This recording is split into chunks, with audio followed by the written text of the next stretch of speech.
1173, I believe, is the address on this street, Bordeaux, Okay. which was the original manufacturing plant. Wow. Okay. And then 1265 Borregas was the headquarters, and I'll take you by both of them.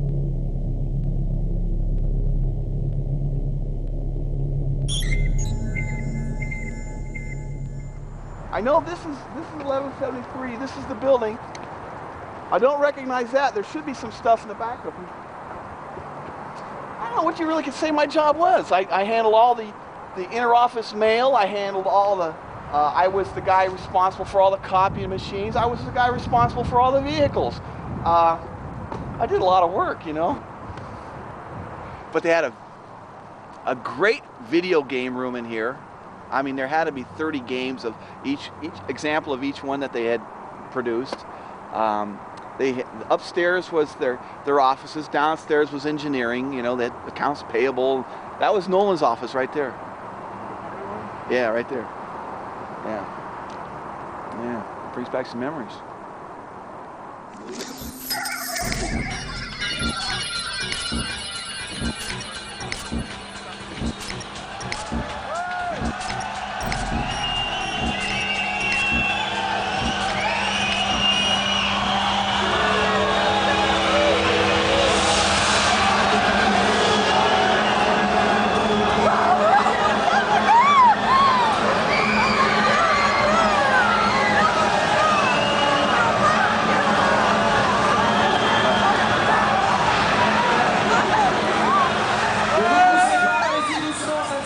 In 30 years, video games have become teenagers' #1 form of entertainment. The video game industry's profits now surpass those of cinema. 3 continents approach this new market in their own ways. In Europe, an important breeding ground of creators and developers has emerged. In the United States, the marketing of the games, often relating to sports or cinema, has become crucial. Finally, in Japan, electronic know-how has revolutionized the quality of the consoles as well as the games themselves. Diversification, global competition, and sophisticated technology all make staying on top very precarious.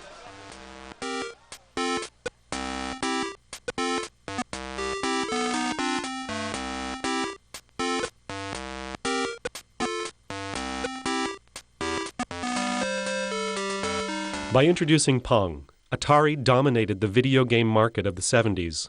Atari instigated the installment of games in arcades and went on to produce the first private consoles.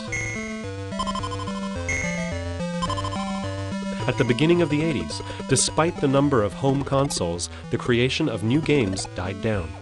The Japanese were quick to pick up the slack.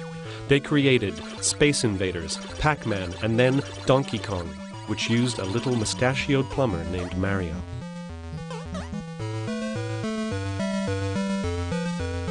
With the microchip, a competitor surfaced. Between 1983 and 84, their profits plunged from $3 billion to $100 million.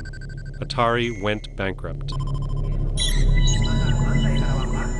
A new economic boost comes from Japan. In 1984, Nintendo invents the Game Boy. This new pocket-sized console sells the world over.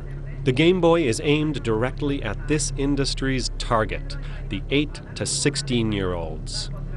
In Japan, today's game and console market is worth over $10 billion. The Japanese control 2/3 of the world market with 2 firms in the lead: Sony, the home electronics giant, and Nintendo, the game industry pioneer. Video games are constantly being played in our cities. They lower viewing time for television and function as a social bonding mechanism. Everyone loves to play in Japan. The popularity of video games is due to the fact that it's perhaps the only thing to do in such a restrictive urban environment. Japan is a country where there is non-stop consumerism, where we spend without restraint. In fact, we stay at home in order to spend as little as possible.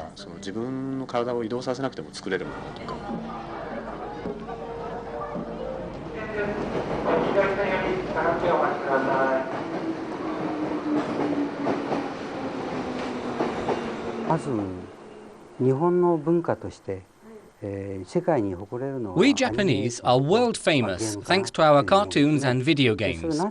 Why? Because we created in these forms a mode of non-verbal communication. In other words, a universal visual language.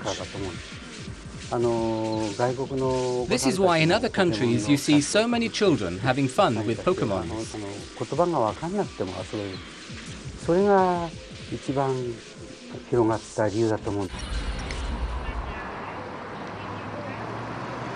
Nintendo, Sega, Sony, and Konami were among the first to invent heroes that the player can identify with. Mario, the Little Plumber, or more recently the Pokémons are among the most famous. In 2000, Nintendo sold 2 million Pokémon games, bringing in over $400 million. Final Fantasy has reached the $1 billion mark.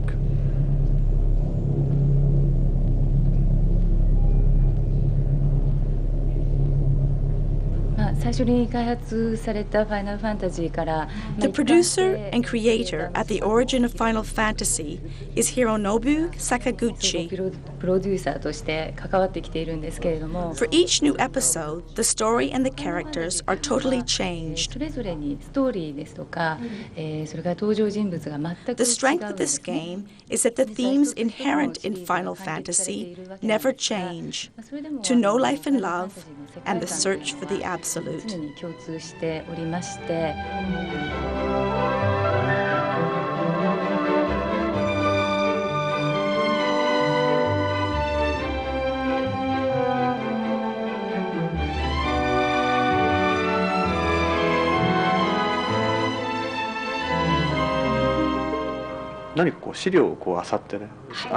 For creators, what matters most is that with every episode we should interpret this media culture that we have carried around inside of us since childhood.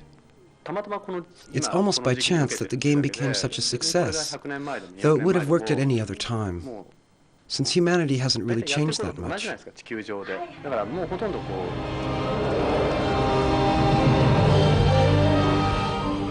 When you play Final Fantasy, you really have the impression of sharing something with the rest of the world. We're bringing out the next episode of Final Fantasy.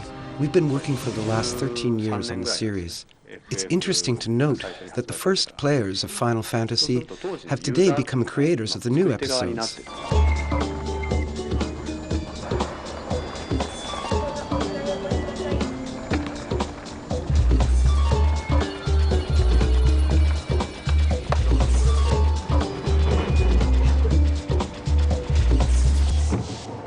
There is an historical basis to the dominant position enjoyed by Japan in the fabrication of game consoles. Forbidden to develop their arms industry after 1945, Japanese industrialists looked to mass markets, especially electronics, where we now find the video game sector.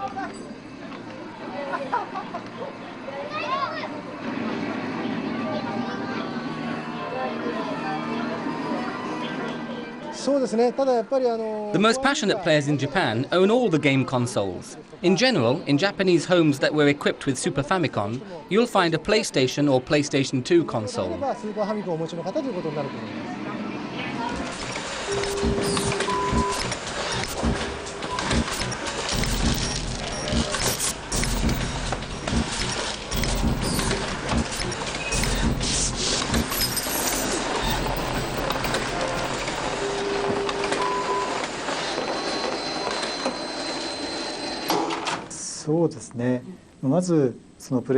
PlayStation 2 is also a DVD player because its designers wanted to make a unique entertainment center in the home.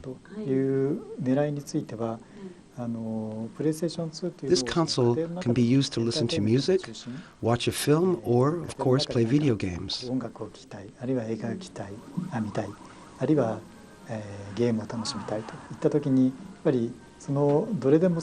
In the future, with further technological progress, we hope to dispense with the frontiers between different forms of entertainment and create a new notion of entertainment.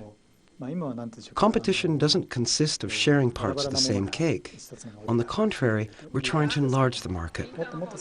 Competition has always been with us, and all the participants in the industry have the same wish to make this world of digital entertainment grow.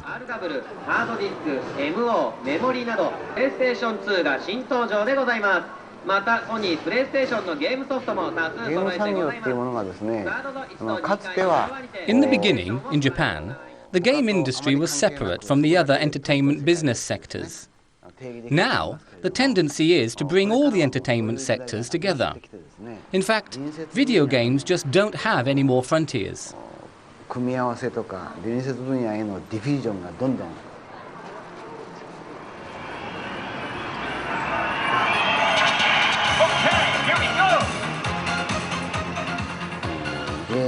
This mixing with music, cinema and sport is clearly visible in a game such as Dance Dance Revolution. It's really a kind of sport.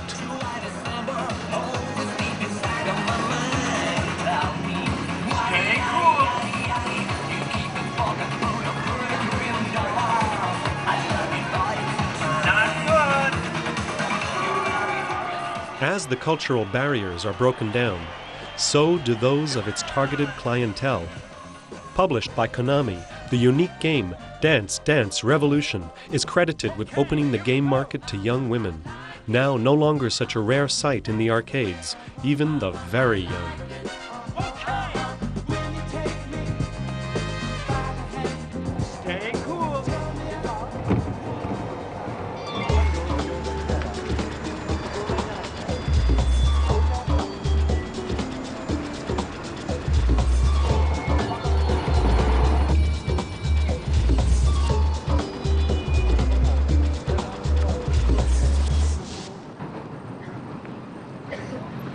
At the beginning of 2001, the giant Sega abandoned the fabrications of its console, the Dreamcast, in order to concentrate its activities on the creation of games. The Japanese economy is in serious trouble, but the players are still rushing to buy new games.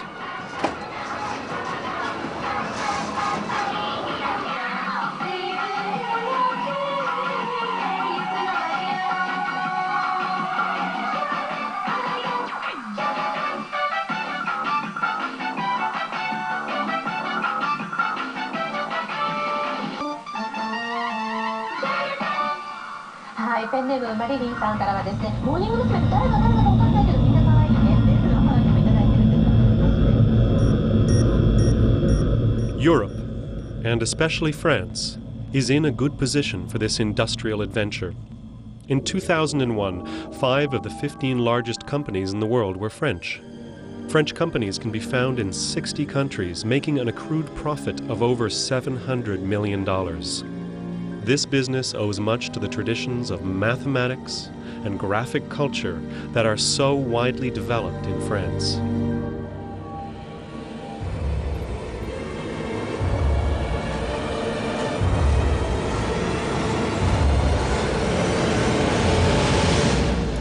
For a long time, nobody took us seriously. People dismissed us as big kids amusing ourselves. But they didn't consider us as industrialists. Then, little by little, the people in cinema, now they're telling me, you're digging our grave. That is, your industry is going to take over everything.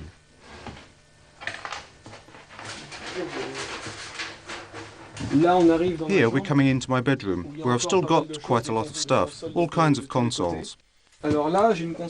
Here you have a really funny one. It's made by Coleco, the famous Telstar arcader. So what exactly is this console? Originally it was a Pong console, so there are 2 buttons for the Pong game. One side's for the pistol and the shooting games, and on the other side there are car games, car races and the like, which were really rare at the time. And it was one of the first Pong game consoles to use interchangeable cartridges in triangular cases. It was during the late 80s, I mean the last half of the 80s, that Nintendo came out with a cartridge. Just to work on Nintendo equipment, you had to pay $1 million. And so, of course, only the big American companies could afford it. We knew that for us, CDs were the promised land. When we worked on Dune, we were making it for CD-ROMs. Even though CD-ROMs didn't exist yet, we made a really grandiose game with visuals that had never been seen before in video games. In this, we were extremely innovative, and so we were saved by the PC. So then the industry took off again. But I remember that at the time, Infogram, in fact all the existing companies, were on the brink of going under. In fact, there were quite a few which did. But those that survived are still here today, and have become really, really big companies.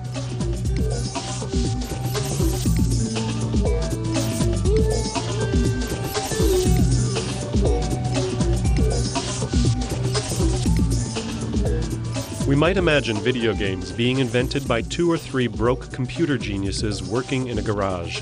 In fact, things are quite different. The estimate for an average video game is $3 million, with a crew of 20 people working up to 3 years on the production. Nowadays, the creation of a video game demands a considerable investment. The challenges met by the companies and their designers are demanding, and the odds of success are increasingly risky. At the moment, we're in the heat of the action, at the heart of an erupting volcano. Yet at the same time, it's all a bit scary, because we don't really know where we're going.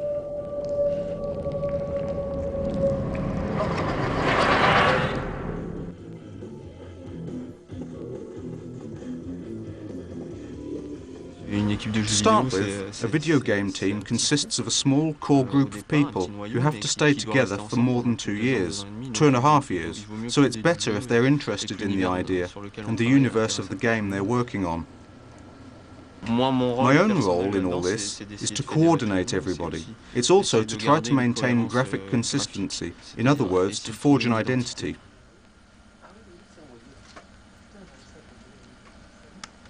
Video game teams are made up of programmers, people with a programming background, so who are more technical, and the people coming from the artistic realm, presenters, people who work on the set, who write the screenplays, and those that design the characters in 3D and 2D. We've been working together for 5 years now. We've already made 2 games, which isn't enormous, but it isn't bad either. That makes 2 games which have come out, which exist, which have reached a certain public. It's also rewarding for us. It's what keeps us going. What's really motivating is knowing that there are people out there who are behind us, that we've succeeded in pleasing people, and that what we like, others like too.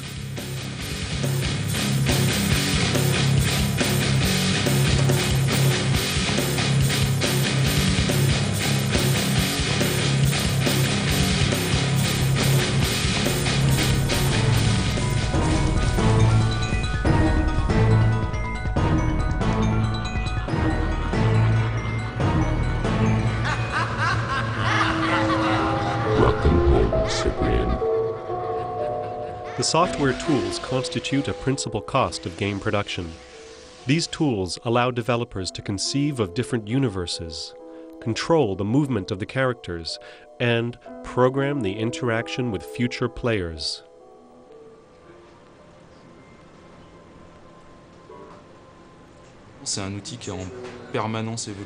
This tool is continually evolving.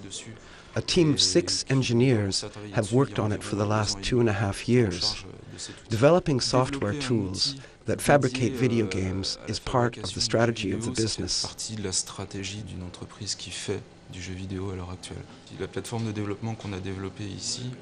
The development platform we're working on here is programmed to be able to adapt to every kind of game we can make.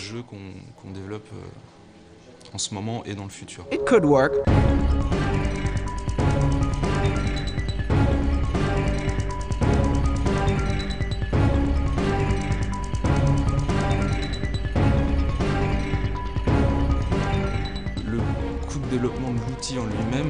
Its development cost is absorbed after a few projects. Alone, it constitutes 40% of the company's net worth.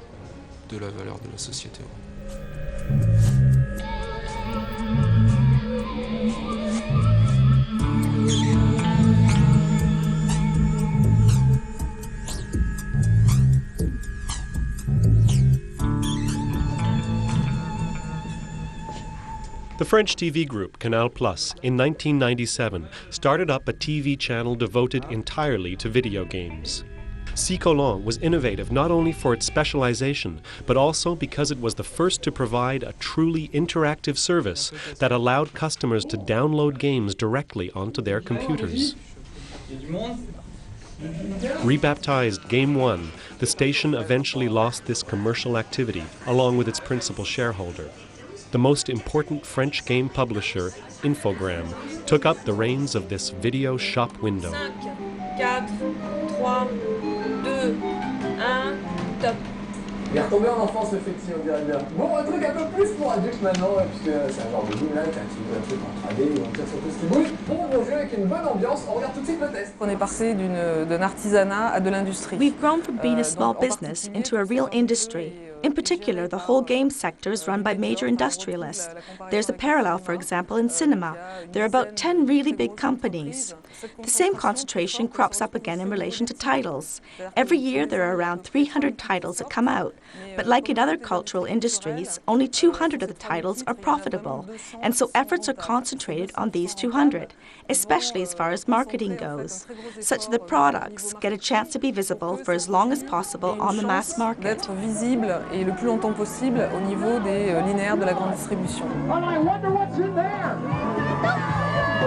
All right, you guys, Mother May, take a couple steps back, you guys, because if that tire goes over your front here so the kids can see you guys. Unbelievable. And here she is, everybody. She's going to tell us some cool things, everybody. Uh-oh, here comes our official, ladies and gentlemen. He's got the special keys. He's going to open the door, and I guess what is going to be inside there. Hey, now, get ready, everybody.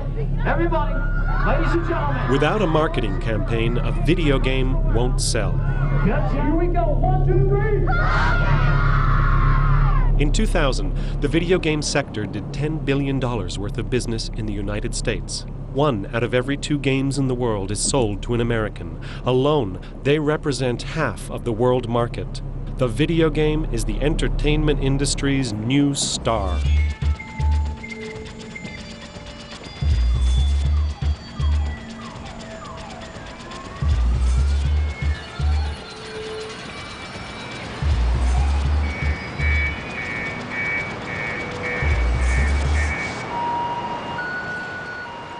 Gaming industry is really outpacing the movie industry in a lot of ways. I mean, interactive entertainment is definitely, as big as Hollywood, and I think it can only grow from here. I mean, it started out so small.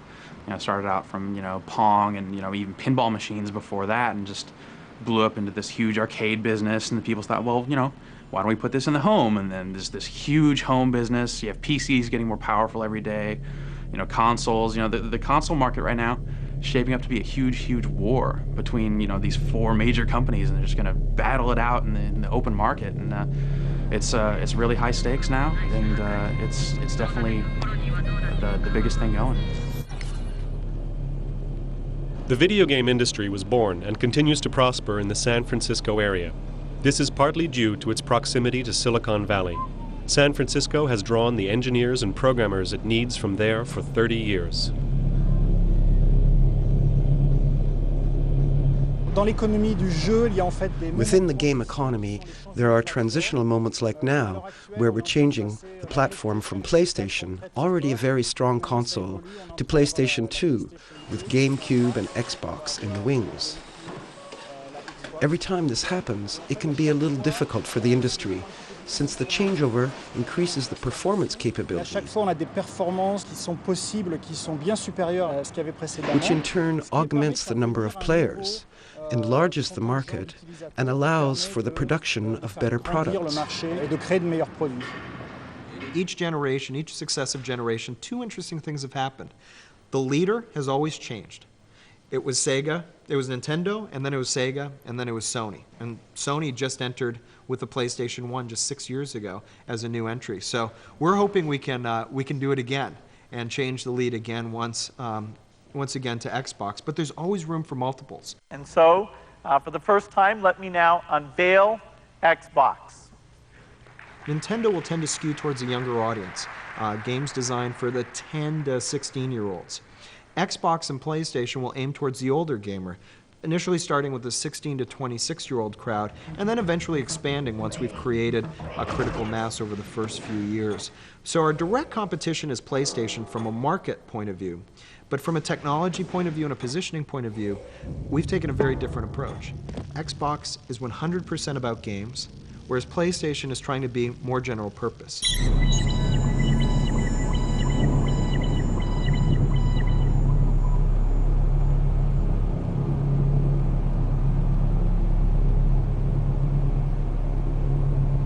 The types of companies that will succeed in the next 10 years will have systems that can manage the risk of products that either aren't great when they come out or less than great when they come out. And how do you manage that risk? You become a fully integrated company. So you have internal development, you have distribution in all countries, you have brands that can help do some of the heavy lifting when the gameplay isn't there. Ubisoft has set up, I think, 1,600 people worldwide, development on over all continents. We have a development studio in Japan, development studio in North America, we have development in France. We have distribution that we own in Europe and in the US. So this is a structure that allows us then the freedom to go out and try and develop new things. The companies that don't have full integration will have a harder time because the new hardware systems are becoming much more complex.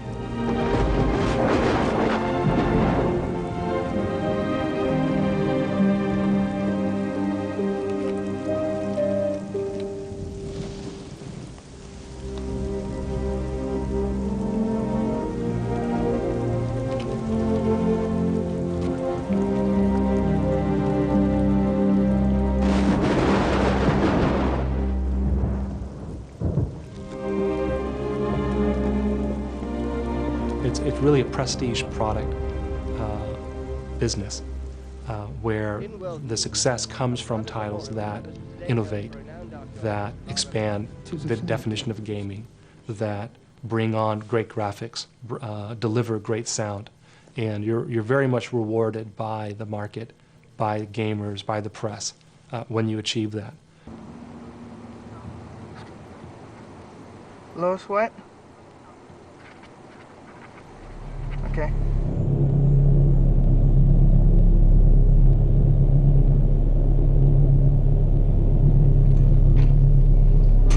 And do they have it in English? Oh, is it Spain in Germany? On the Canary Islands. It's an anticipatory market. That is, you're beginning your marketing campaign a good year, and sometimes even 2 years out before the game hits, to build up the anticipation. And it's important to, all along the way, you do things to kind of keep the interest alive. We do our advertising with all the game magazines and all those enthusiast magazines. And then, of course, we do a lot of in-store activities, standees, posters, oversized boxes, as they say, and so on. So there's a lot of standard operating procedure sorts of things we do, but it's really geared to building that awareness and also building that buzz. Because again, like I said, if we don't have that buzz and that power going into the launch, it doesn't bode well for the success of the game.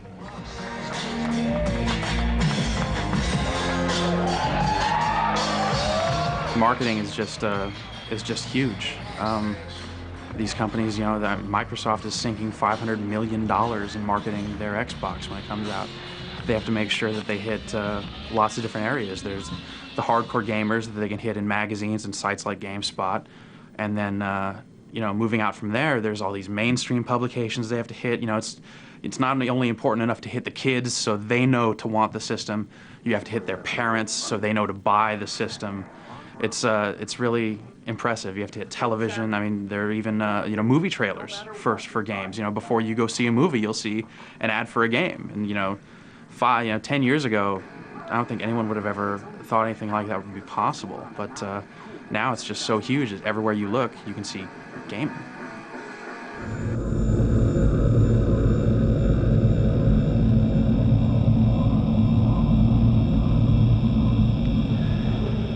LucasArts is a licensee of Lucasfilm. Lucasfilm owns the property of Star Wars and Indiana Jones. Typically, the way that process works is that we work very closely with Lucasfilm licensing to develop the ideas, anywhere from developing the idea to actually they'll be seeing the piece or the work from start to finish. I think that the reason Star Wars video games and computer games have been so popular over the last few years is that we are taking people to places that they haven't been, but it's within a familiar context. People are obviously very familiar with the films, they love them, they know them well, but I don't think that people want to replay the movie. And the wonderful thing about Star Wars is that the universe is so big that we're allowed to take people to a number of different places and open them up to new things that they haven't seen or done before. There can be certain things, about gameplay and maybe graphics and so on that we can control. What we can't dictate, and this is something that I don't think is really talked a lot about in this industry, is that we can't create charisma.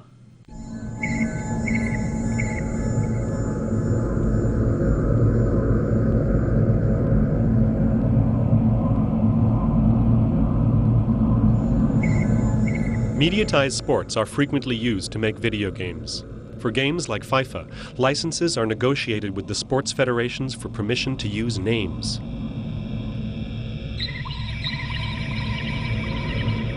Motorized sports, golf, basketball, and soccer constitute 50% of video game sales.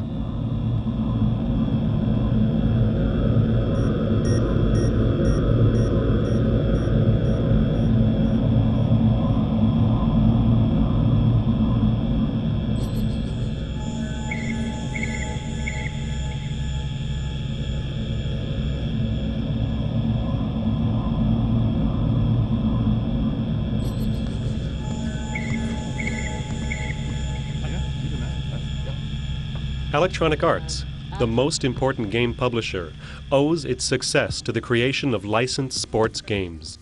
Their closest competitor in this domain, Sega, is a master, notably of tennis video games.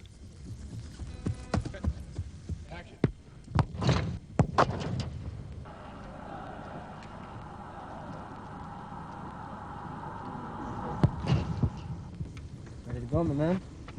Rolling on 1 for move 4.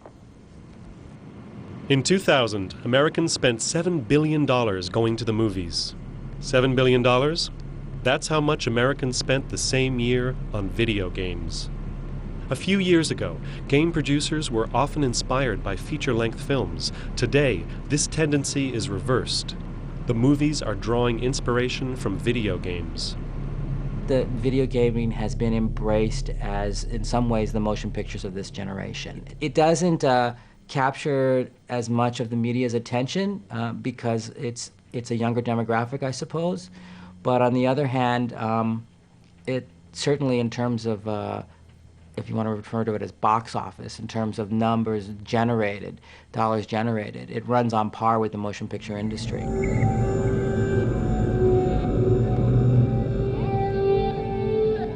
For Final Fantasy, the film, which consists entirely of computer-based imagery, 200 people from 22 countries worked for 4 years. The budget was $100 million.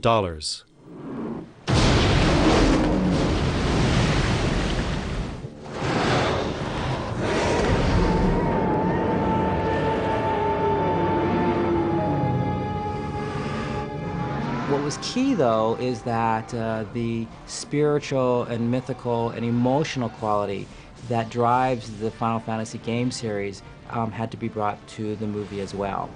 And I think that if you look at the series of games, the reason that it is the most successful RPG in history is because of, one, the cinematic quality that in each game gets pushed to another level, and two, the storyline.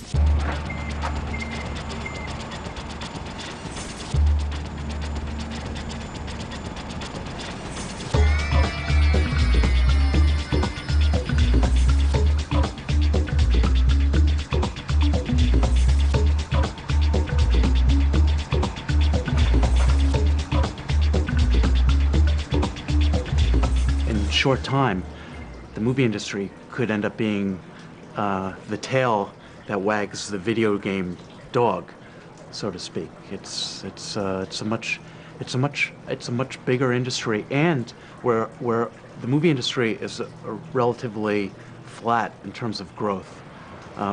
Until this year, the video game industry was growing at about 20% a year. So it's a much bigger industry, and the potential for growth is much greater than the movie industry also.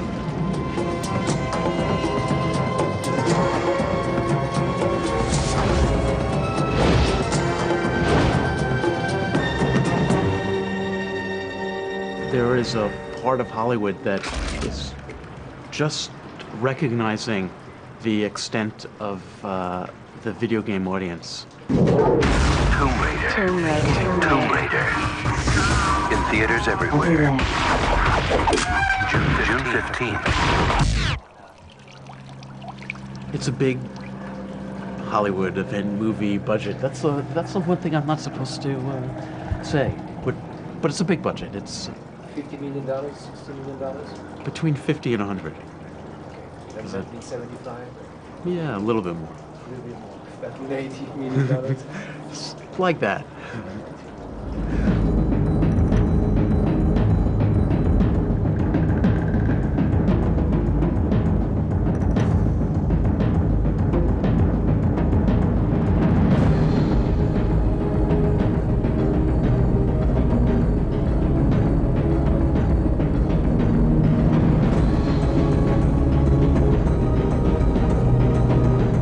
There's a possibility on the PlayStation 2, which has DVD capability, that there could be a special edition of the movie, a special DVD edition of the movie, or PlayStation 2 edition of the movie, where when you get to a certain scene, you could stop the movie and then go off and play a video game version of the movie, do something tangential to the movie within the environment of the movie. I think those experiences can run parallel with each other, but I'm not sure exactly how they converge. But it'll be very, very interesting to see how both types of entertainment develop over the years.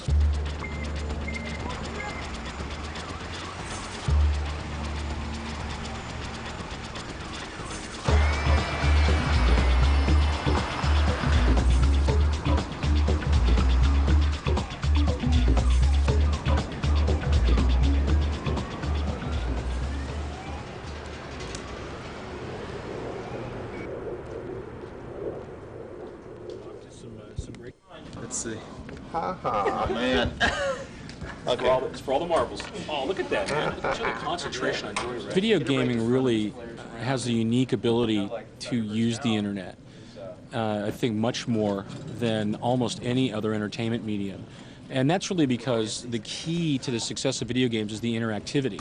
The fact that you and I can play together, and we can have that level of interaction. Watching a movie, reading a book, listening to music, though those are things that you can do with someone else, it's not something you both create together or do in a cooperative or competitive nature. Now, the beauty of the internet is that when you and I sit down to play a game together, we don't have to be in the same room or the same state or the same country. You can be in France, I can be in the US. We sit down, we can both play Diablo 2 together or play StarCraft together. And the internet is just an amazing way to have that level of connectivity and the ability for us to really create those kind of communities where people can have that interchange of ideas and entertainment that really, I think, is very unique to the gaming industry.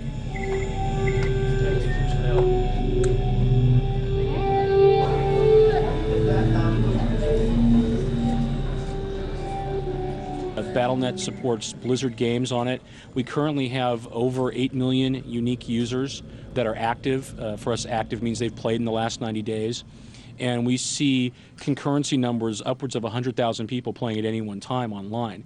And it's really amazing what happens when you do focus your games on being able to play in that multiplayer type setting.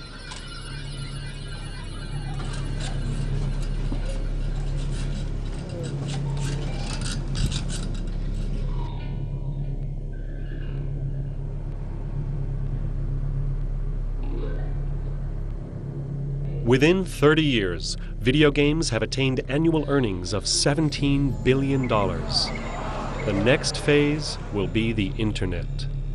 The market for online games looks more than promising.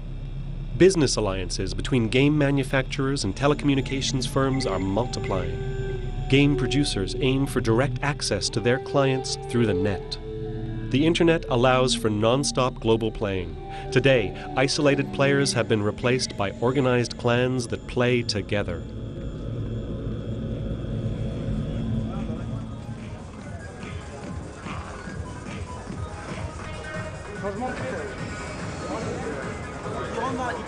These virtual tribes, brought together by the net, enjoy nevertheless actually getting together, fighting it out to the end in a spirit of conviviality. Curiously, in this way, the flourishing international competitions of Quake, StarCraft, or Counter-Strike encourage strong affinities between players.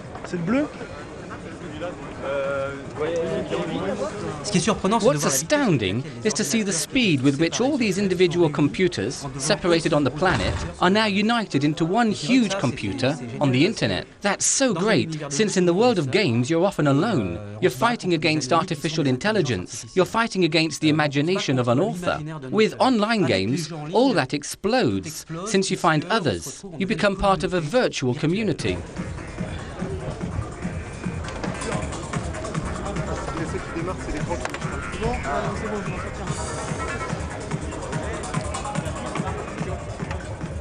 Meetings of network gamers have become so successful they have professional repercussions. World championships are formed, sponsorships created, hardcore gamers win money, and stars are born. As a result of this conviviality, online games are also becoming a spectator sport with a thriving independent economy.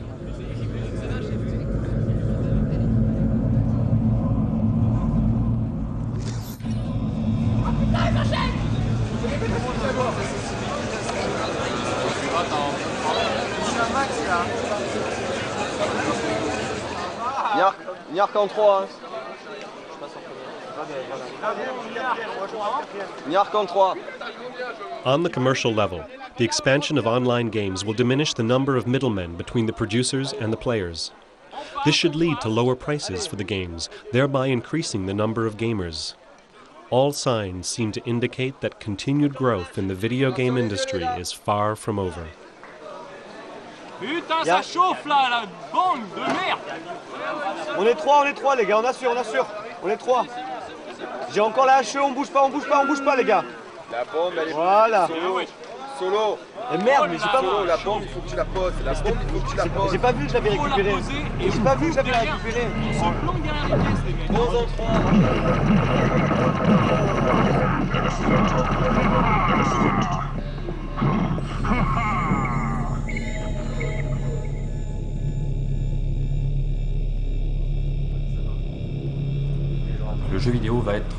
Video games are going to be used in a different way very soon. This is because the size of the market is going to triple within 3 years, thanks to the internet. We're going to see a convergence of platforms. With the PCs using internet, you'll have at the same time the new generation of consoles that will be on it as well. We'll find ourselves looking at a true mass market.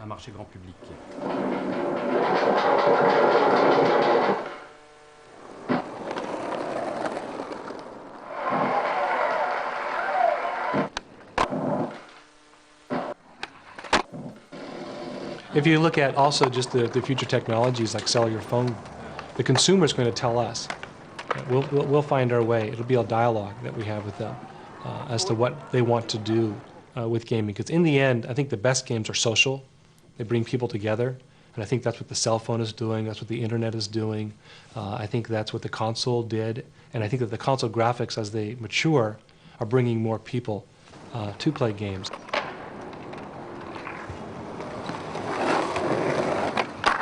L'avenir va être, à mon avis, extraordinaire. In my opinion, the future is going to be extraordinary. Moore's law shows that our computers will be doubling their capacity every year. So there will be more and more room in their memory to construct intelligence. The internet allows us to find people from other parts of the world. Space and time are abolished for these people. We have the extraordinary imagination of creative people who make comic books, cinema, or texts that are beginning to work on video games. And behind this, we have the increasing immersion of the players that becomes more and more complete.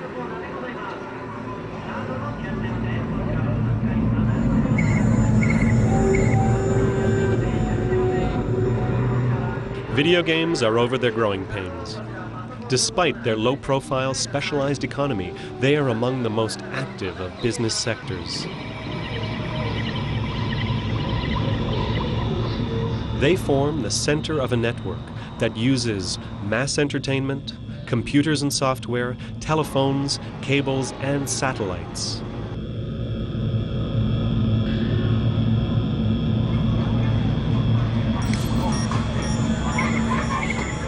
A video planet seems to be just around the corner. The struggle of who gains control of this new world will be decided by the players.